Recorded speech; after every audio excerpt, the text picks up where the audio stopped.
welcome to GPS. I am Jay LaRock, and we are brought to you by ObsoleteGamer.com. And today we are honored to have with us not only an awesome Magic the Gathering player, because I love Magic the Gathering, but just recently coming off of the game that he is a co-creator of, Star Realms, winning the South by Southwest Tabletop Game of the Year award.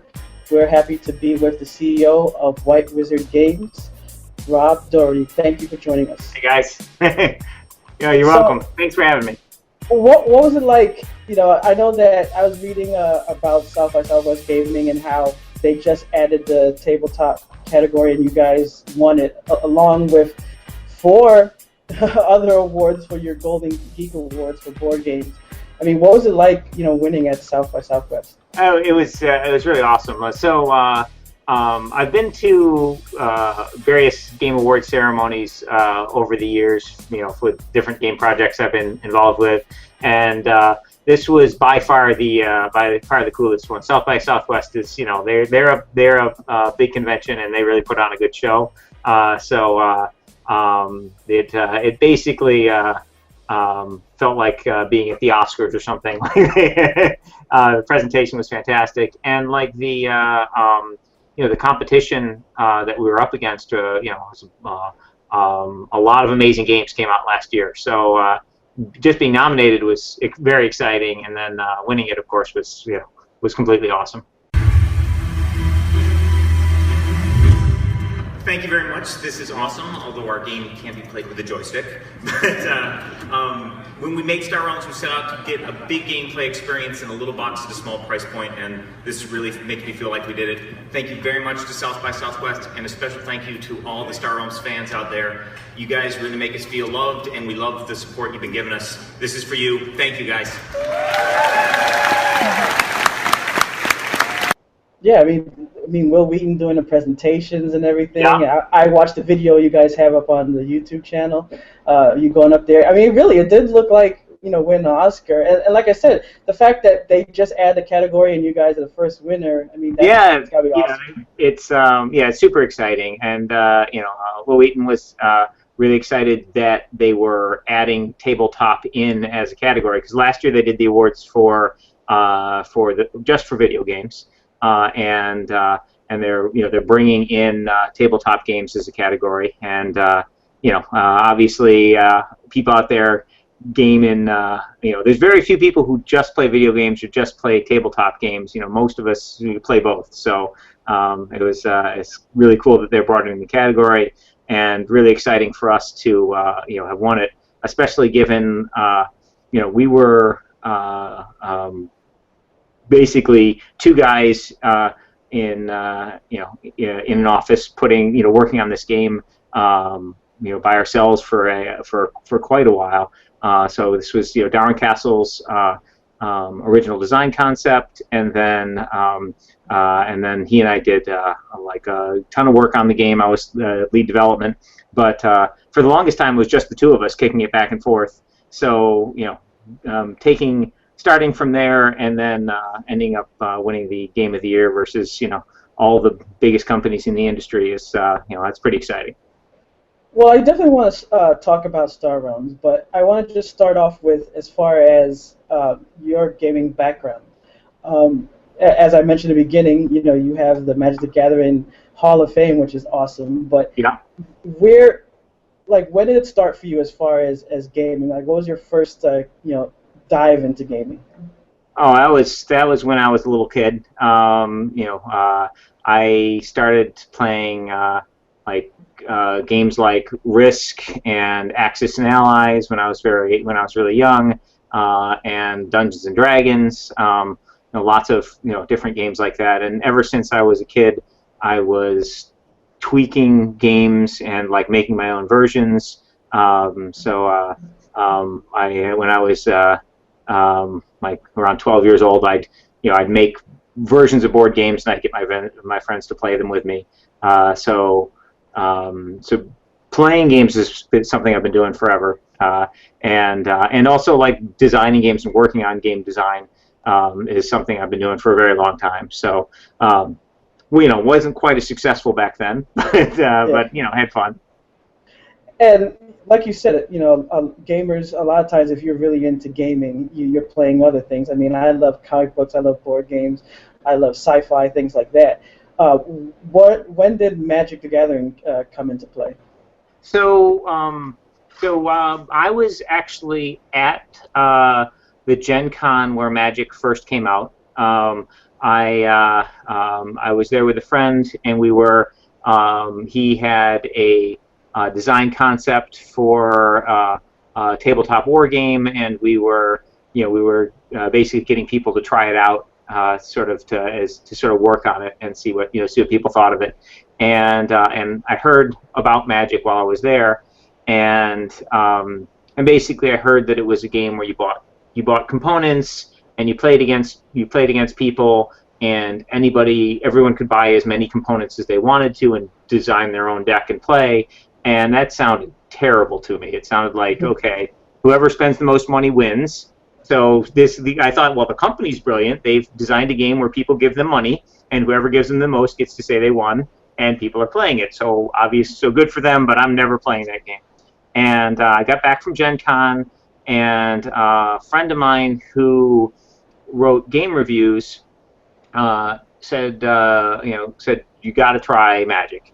And me and another guy who was in my play group were like, no way, we're not playing that game. And he was like, no, you really have to try Magic.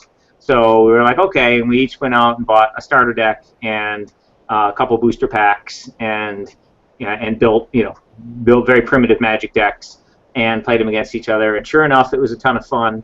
And I also enjoyed collecting sets of cards. Like, I'd have like a set of like X-Men cards or whatnot that came in like the little like little trading card packs. And so the collectible aspect of it intrigued me, and I kind of got the bug for that. And so I decided I was going to buy a set. And I was in college at the time, and didn't have a ton of money. I was paying my way through school on the GI Bill, so it was like I was like a ramen noodles kind of guy. And I scraped up my savings and went to the game store, and I bought an entire box of Magic cards. And I was like, okay, this will definitely do it because I'm buying a whole box. And I opened up the cards, and I sorted them, and I had my binder, and I was putting them in. And my thought was I'd put a set in the binder, and then I'd play with what was left over. But when I finished, I was short by like 60 cards, and I was like, wow, what's going on? I had some cards before. I bought a whole box, and I've got duplicates of tons of these cards, but I'm missing some. And that's when I learned their rarity system and how the card sheets worked. And it was a 121 card sheet that they were doing. They were printing the cards on, and they had and there were some islands in the corner rare spots, but everything else on the rare sheet was rare. So basically, your odds of getting any one rare was 1 in 121. There were only 36 packs in a box, so a box, could only get you 36 cards in the way there, assuming no duplicates. And then, of course, when you're getting closer to the last card, it would get harder and harder to find until when you were down to only missing one card from your collection, that last one would, on average, take you 121 packs to find. And that was like multiple boxes. So I realized, oh man, this is not going to be easy. And so at first I thought I wasn't going to be able to complete a set, but then I was going to school at Northeastern University, and some friends of mine told me about a gaming group that was meeting at MIT, and so I loaded up my backpack with Magic cards, went to the MIT group to play, and I was also on the early internet for Magic at the time. It was like a site called MTG-L, and in both the digital space and in the physical space, I started selling off my extra cards, my extra uncommons, my extra rares, and there was no one else was doing that at the time, and so there was a huge response, and I sold all my extras very quickly for a lot more money than I spent on the packs. So then I took that money and I went and bought more packs, opened them, did the same thing, back and forth a few times, and that led to me completing my Magic set and eventually dropping out of college and opening a Magic store. So Wow. That's awesome. I mean, what happens when you go from player? Because I mean, I play Magic too, but I don't have skills to get to any high level. And when you actually start really competing against people, because I mean, like you said, it's true. You can't just buy rares. If you go and just say, "Hey, I'm gonna buy all these ones with a little gold in the corner," or something like that, that doesn't necessarily mean you can do anything. If someone knows how to counter your deck, or they have different colors, or you just have a bad draw. I So mean, when what does it take to be that extra step to be really good? So when I first started playing Magic, there weren't even tournament rules. Like very early on, I emailed Wizards of the Coast and basically told them, "Hey, I think your game's broken because my friend and I we had decks that we played for fun, and we had decks that were competitive. And with our competitive decks, we were intentionally trying to break the game. We started out with like the Plague Rat deck and the Lightning Bolt deck, which were basically like 8 mountains and 32 lightning bolts or whatnot, because they were it was like a 40-card deck minimum, and that was the only rule. And then we had decks with like swamps and dark rituals and plague rats, or just swamps and plague rats, various stuff like that. But eventually we got to the point where we had decks which were powered by moxes and time walks and and some random creature like a juggernaut to finish your opponent off. Or my sort of at the end of this iterative process of making better decks, my best deck was basically half Black Lotuses, half Ancestral Recalls, and a couple Fireballs. And that deck won on the first turn every single time. Because, if you had, as long as you didn't have all Ancestral Recalls or all Black Lotuses, if you had a mix of the two, you would just very quickly draw your entire deck and then Fireball them for lethal damage. So very early on, we were playing around with what it takes to, break the game, make sort of competitive decks. And when you're designing constructed decks for Magic, what you're really doing the job of a game developer. You're looking at the game and you're trying to figure out where is it imbalanced. But a game developer's job is to make the game balanced so it'll be fun for people to play.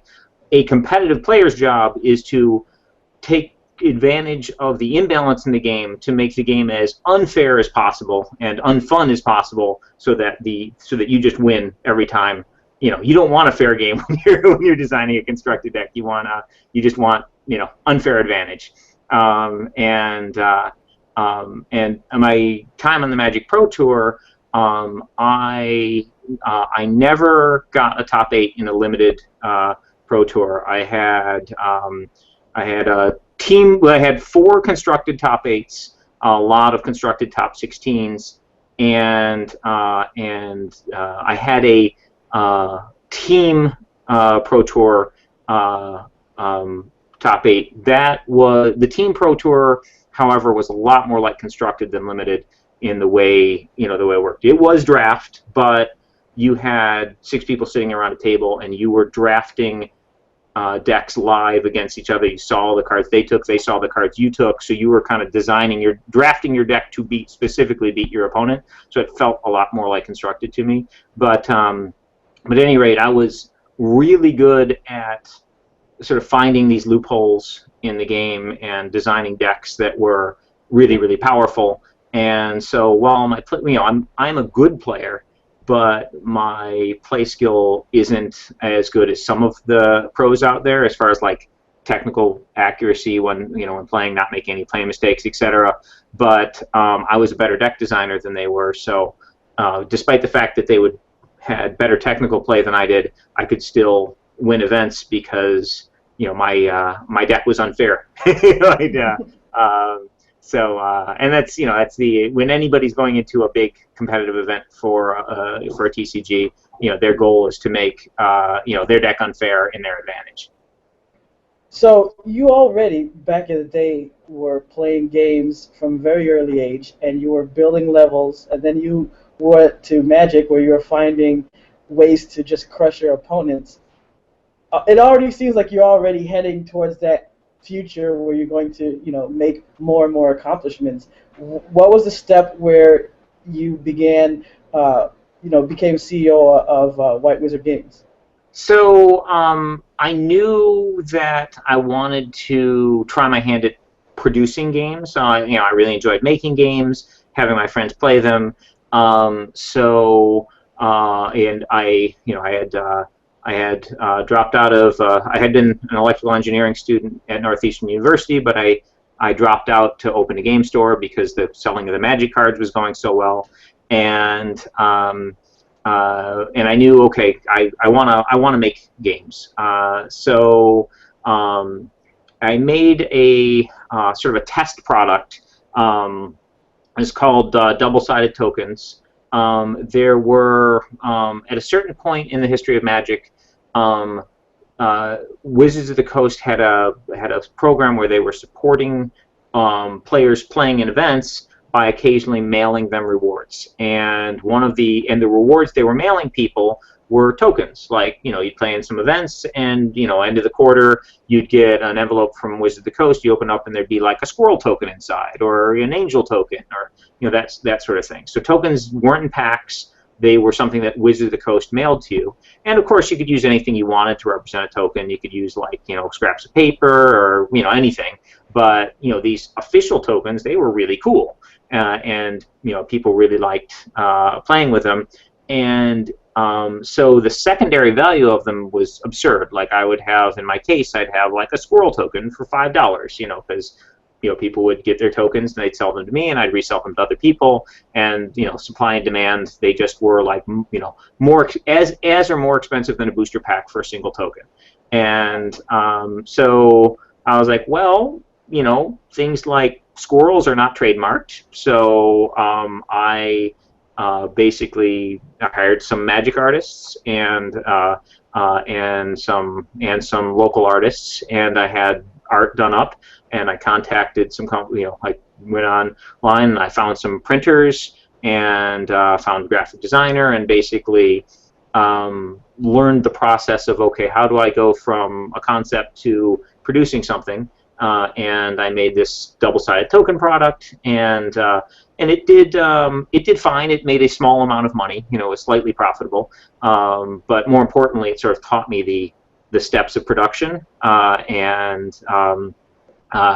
that was a lot of fun. And although the guy who was in charge, the guy at Wizards of the Coast who was in charge of the organized play support, was not too happy with me, because I devalued the tokens dramatically. After I did that, then a whole bunch of companies started making, tokens, and I'm sure if you've played games, you'll see, like, Star City tokens, and everybody and their brother now makes tokens for for use with as a game accessory for Magic, because it's relatively cheap and easy to do.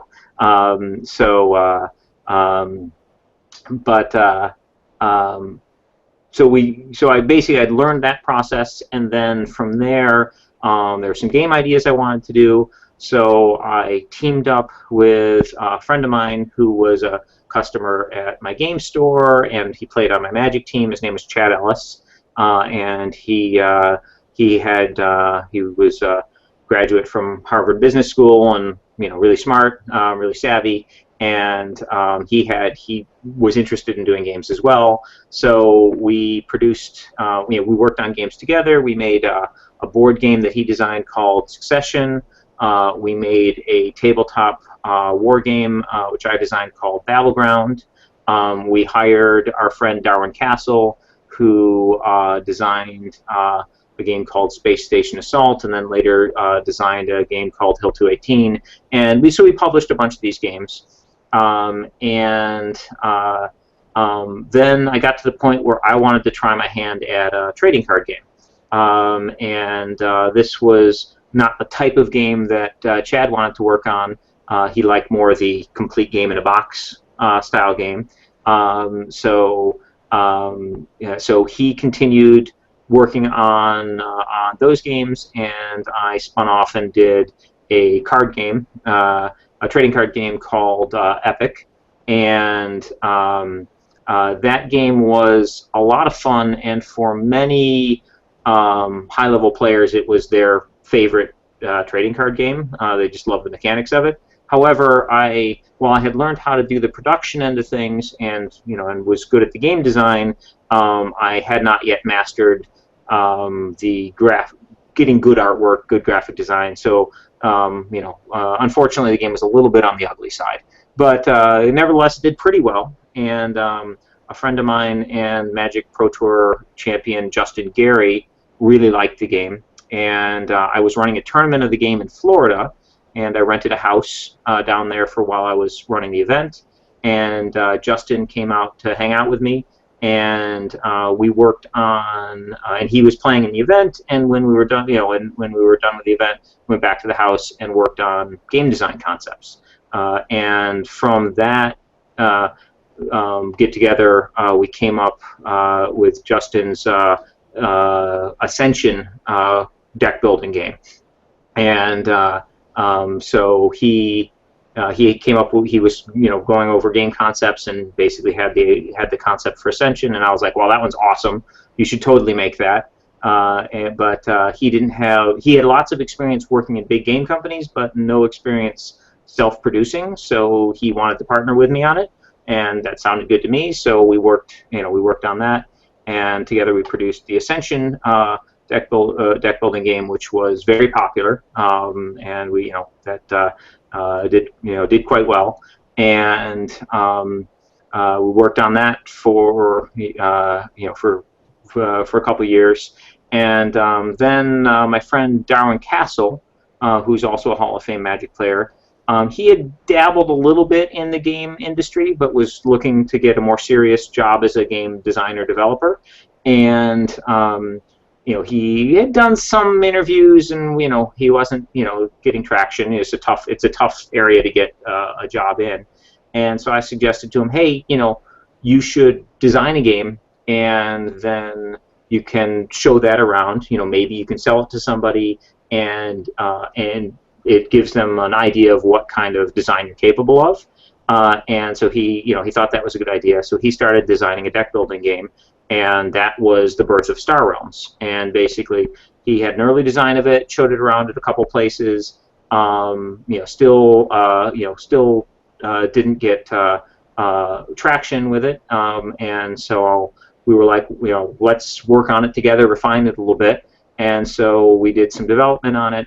And after a little while, I was like, this game's awesome. We could just make it ourselves. And so then that was the birth of White Wizard Games. And then we teamed up with a friend of Darwin's, Tanthor Jen, who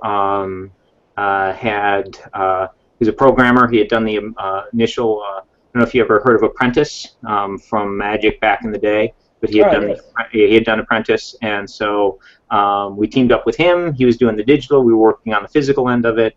We did a Kickstarter. Kickstarter was pretty successful, and basically we had done several game products, and the gameplay was always super solid. Anytime I worked with Darwin on a game, the gameplay was great. We would have some really hardcore fans of any of the games that we had done who just loved them. But where we kept falling short was in the art and the marketing. And so we decided to go all out on the art on Star Realms and just make it as beautiful as possible. Basically, our goal was for it to look like a trading card game. So when you looked at the individual cards, we wanted them to be gorgeous, basically, like trading card games are. But the problem, of course, is that trading card games have a lot of money behind them, because if somebody really gets into a trading card game, they can end up spending thousands of dollars. But with a deck building game, maybe you sell your deck building game for $50, so it can be challenging to get the kind of revenue you need to pay for super high quality artwork.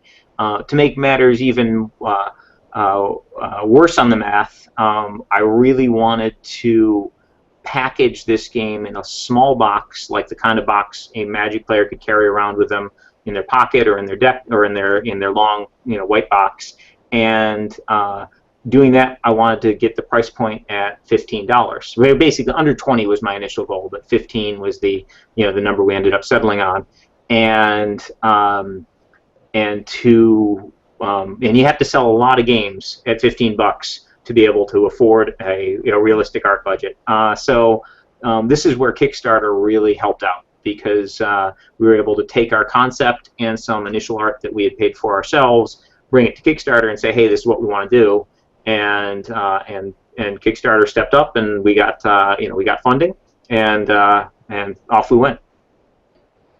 That's sweet. I mean, that's true, especially as far as getting that artwork. Because a lot of people that play Magic always talk about like how great it looks. So they'll say, "Oh, you know what? I wasn't even playing this, but I saw this artwork, and then I started doing it." Like me, I like playing with angels just because I like the way they were drawn, even though all the artwork is great. So that's really cool. Could you just, for people who may not be that familiar with Star Realms itself, could you just take us through it? Sure.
Star Realms is a deck building game. Everything you need for 2 players to play comes in a little box that you can hold in your hand, and it's costs $15. Comes with 128 cards. There are some scorecards to keep track of your authority. So authority is like life in Magic. Basically, you start with a score of 50 authority. Your goal is to reduce your opponent's authority to 0. If you can reduce them to 0, they're out of the game. So if you're playing a 2-player game, you reduce your score to 0, you win. Each player starts with a little deck of 10 cards. There are 8 scouts and 2 vipers. Scouts, when you play them, give you a trade. It's like money. You use it to buy cards during the course of the game. And vipers give you combat, and combat's used to attack your opponent. When you attack your opponent, you lower their score by the amount you attack them. So if you attack them for 2 points, their score goes down by 2. They go from 50 to 48. Each turn you get a 5-card hand. You get a new hand each turn. You can play all your cards for free. You just drop them on the table and do what they say on them. And so you'll get some money and some combat. Use the money to buy cards. Now, that portion of the game is kind of like booster drafting in Magic. You'll have cards laid out on the table, and they have a cost in the upper right-hand corner. And so let's say you had 4 trade. You could buy any combination of cards that cost 4 or less. So you could buy 1 card that costs 4, or 2 cards that cost 2, or any combination you want to do. When you buy a card, it goes to your discard pile. When you run out of cards in your deck, because you're drawing that 5-card hand each turn, you take your discard pile, you shuffle it up, and that becomes your new deck. So the cards you're buying go into your discard pile. When you need to draw more cards, shuffle your discard pile, make a new deck, and draw cards from there. So after a few turns, the cards that you bought before, you'll end up drawing them into your hand. So you get to customize your deck as you're playing and build for a specific goal. There's 2 types of cards. There's ships. Ships, you play them, they do what they say, and in turn they go to the discard pile. And then there are bases. Bases are printed sideways and have a little shield on the bottom of them. Bases are permanents. They stay in play. You're kind of like a creature or a planeswalker in Magic. You play them, they stay out there. You get to use them every turn.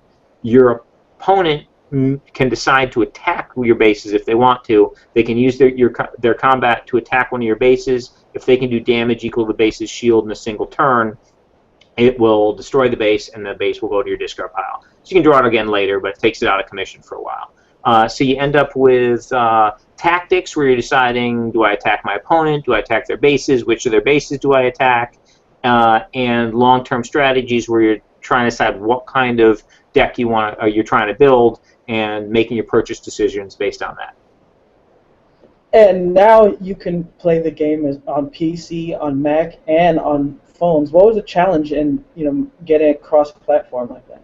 So yeah, so this was a big task. So we were simultaneously making a physical card game, which on its own is a huge production. You've got the design, the development, the graphic design, artwork, and then printing and importing and getting into distribution, and there's a bazillion different things when you're making a physical product. But at the same time, we were making the digital version of the game. So as we would tweak the cards and tweak the rules, we'd hand the rules off to Tan, and he would be programming and tweaking and changing the game. And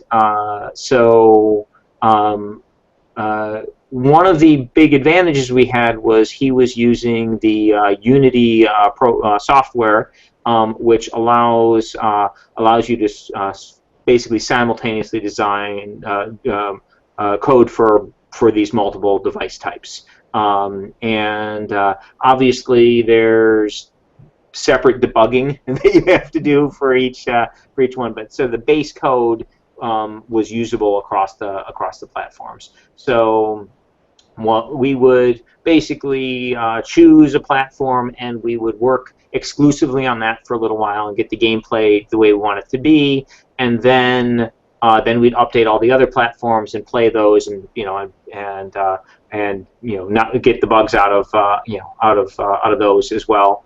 The most challenging with those was Android. So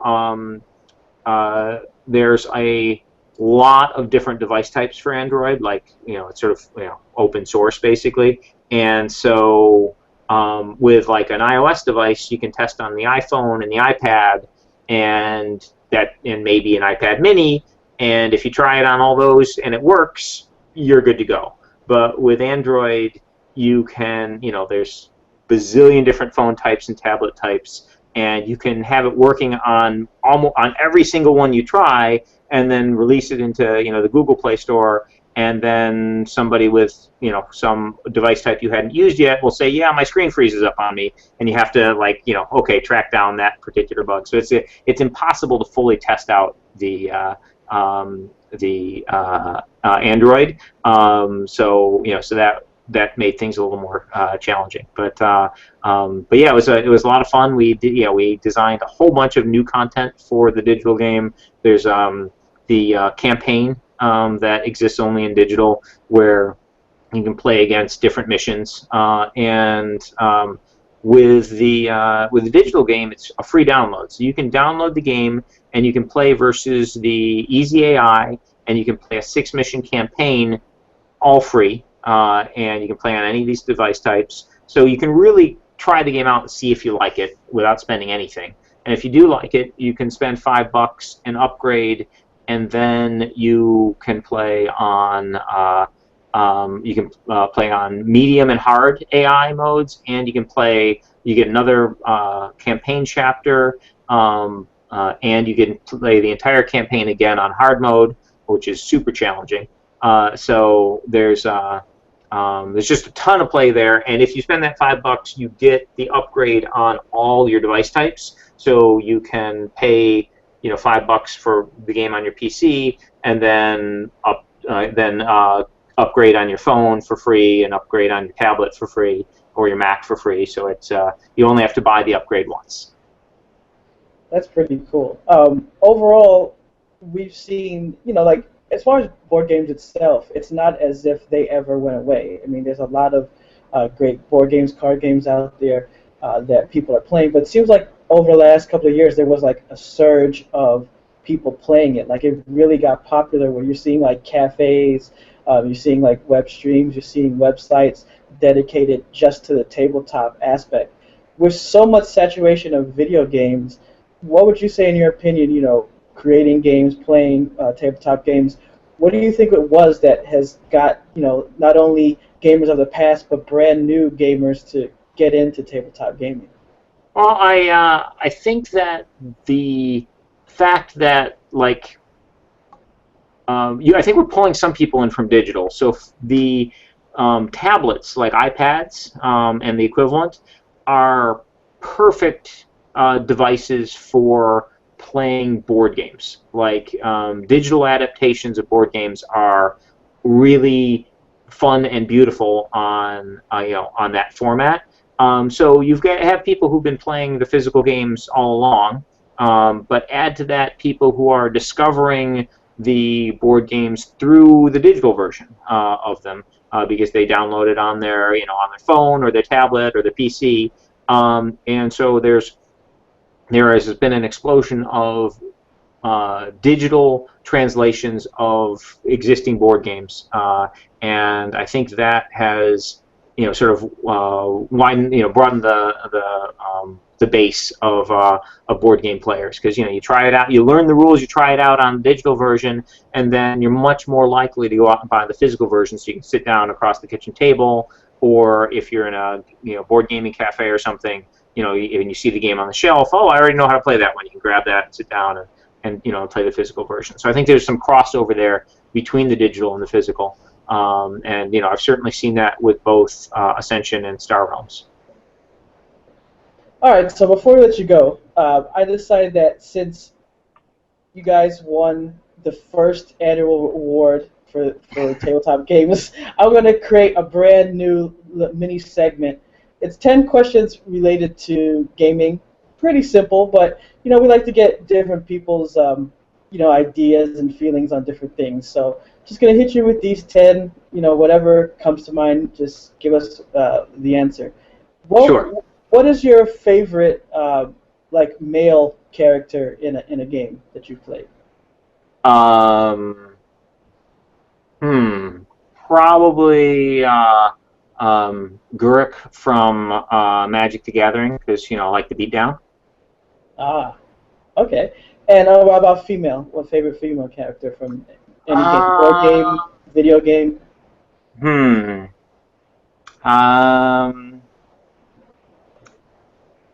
That's harder. Probably. I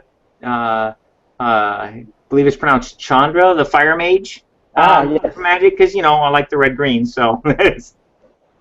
Yeah, I love her art too.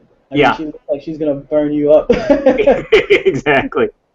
All right, here's another one. Favorite game level. So it could be just one level from any game. What would you say that one that you really enjoyed? Oh boy. I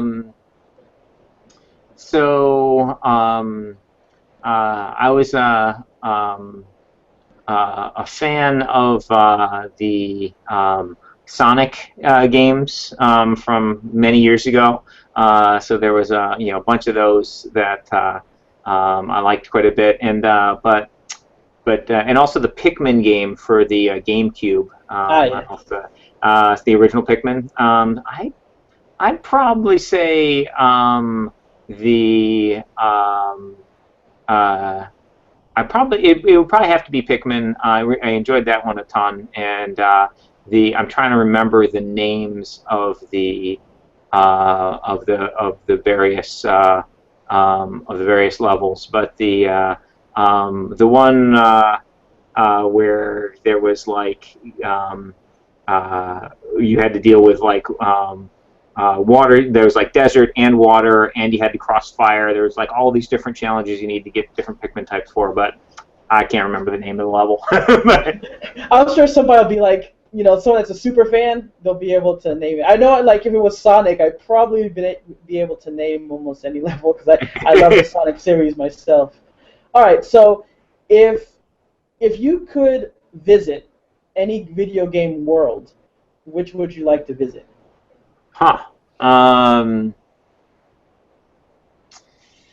Well, it's the problem is they're all fraught with danger. Yeah. Well, that's why it's only a visit. I was gonna put live, but I'm like, that's a little bit too harsh. It could be a short visit. Like, hi, oh my God, I'm out. Yeah. It's definitely not going to be any of the Walking Dead games. No way. That's where you maybe send your maybe enemy. maybe it's maybe one of the Sonic or Mario worlds, because there's lots of gold lying around in those. So you scoop some of that up and then head out. Bring home a little something from your vacation. Yeah. All right. So, what about favorite boss or boss fight in the game? Oh, favorite boss fight. Hmm. Um. Hmm. Yeah, it's the problem is I'm terrible at remembering like the details and the boss names and such. There were some really good ones in some of the Sonic games. I like there was one where you were basically battling a boss while like sort of running around like a circular platform, and like ghost would come out and chase you around, and you'd have to like hit certain levers to like make him vulnerable, and then then he'd run from you and you attack him. I can't remember the name of the level though, but I think that one was a ton of fun. Yeah, Sonic had a lot of great fights because even though you were technically either fighting Robotnik or one of his creations, they usually added mechanics to it that made it interesting. So Yeah. that's definitely a good choice. Now, you've played games and you also make games. Out of PC, console, and phone, which one would you say is leading the way for you? Well, for me, it's the phone and tablet games. They can't compete with the processing power of a like a Xbox game or a game on a dedicated gaming PC.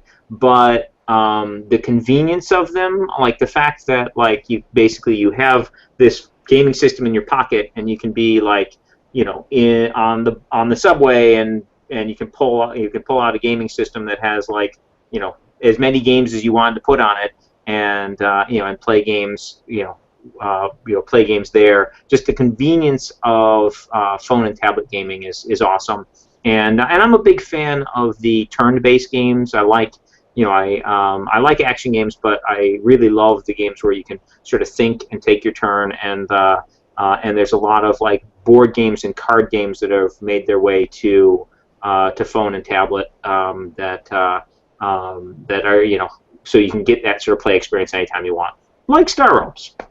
Yeah, exactly. All right, so what about accessories? It can be any add-on for a computer, a console, even for tablets, because there's lots of things you can sync with Bluetooth. What would be one of your favorite gaming type accessories? I guess that would be for the PC. It's just having a good sound system to go with it, and for the and then just having a really nice controller for like your console games, like that's it's definitely worth it to go out and get get a sweet controller that really feels good in your hands. That's awesome, because actually that was going to be the second to last question is, do you have a favorite controller either from console days or one that you connected to like a PC? Not any specific one. I'm terrible like with remembering like product names and that sort of thing. But I've definitely had like controllers for like we have a Wii U, which has some cool games on it. But I like getting the more Xbox or style controllers for those. I'm not a big fan of the wand that they have for that system. It's it's cool for a couple games, but like just having the controller with the joysticks and the buttons it just feels more like a video game to me, and has it's much easier to control. And the last one, what is your favorite classic game? Like if you had to pick out of the various games that you've played, what would be up there? Or if it's too hard, we'll take a top 3. Well, for me, it's an easy one. It's strategy card games. So basically, games like Magic or Star Realms or such, where you're playing with cards and you're making strategic and tactical decisions. The games with cards lend themselves to a balance of dealing with strategy and randomness. So there are games that are all strategy, like Go and chess, and those are fantastic games, but I don't love playing them because I like there to be an element of mystery. If I'm sitting down playing against you, I like it if I don't know which one of us is going to win. And if we're playing a game like Go, either you're better than me or I'm better than you, and the person who's better is just winning. Like, the other guy might learn some stuff and get better at the game through the process of being beaten, but unless you happen to play someone who's exactly at your skill level, it's pretty much predetermined who's gonna win the game.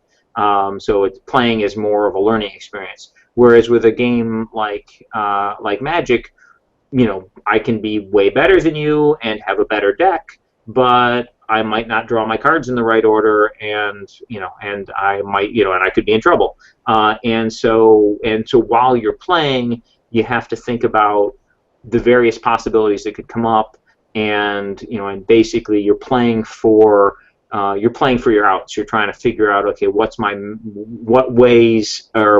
most likely way for me to win, and how do I play to maximize that, those chances. And I just really enjoy that type of play. That's very cool. And I agree, like, at first I was hesitant to get into, like, a card type game on the computer, and then I started playing, like, Magic, and I even saw some like World War II based card games, and it's really come along, and I really think that that type of play, especially on a phone. I mean, you can go anywhere. You're like in a doctor's office, and you just start playing. If you're doing a first-person shooter on your phone, it's fun, but you really wish you were at home on your game system and Exactly. or at your gaming PC, because you're basically playing a terrible version of like the screen's small, the graphics aren't as good, like they're impressive for what they are, but they're limited. But with a strategy game, you can have the full game experience. You can make all the game-changing decisions and such. Sure, the screen's small and the graphics are limited to tablet graphics, but the full gameplay is there, and so those kinds of games really shine on those mobile devices. The game is Star Realms, and it was the winner of the Tabletop Game of the Year at South by Southwest. And you can get it right now on PC, Mac, and your mobile devices. Rob, thanks for coming and talking with us today. Thank you. And we've got a new game coming out very soon. Look for a Kickstarter from White Wizard Games in the next few weeks. Awesome. We'll put that up on our website, so they'll have links so they can keep track with you guys. Awesome. But once again, thanks for coming on and talking with us, and thank you guys for watching another episode of GPS, the Gamer Profile Show. I'm Jay LaRock, and we'll be back very soon with another episode. Until next time, remember our motto: never stop gaming. See you later. Thank you, guys.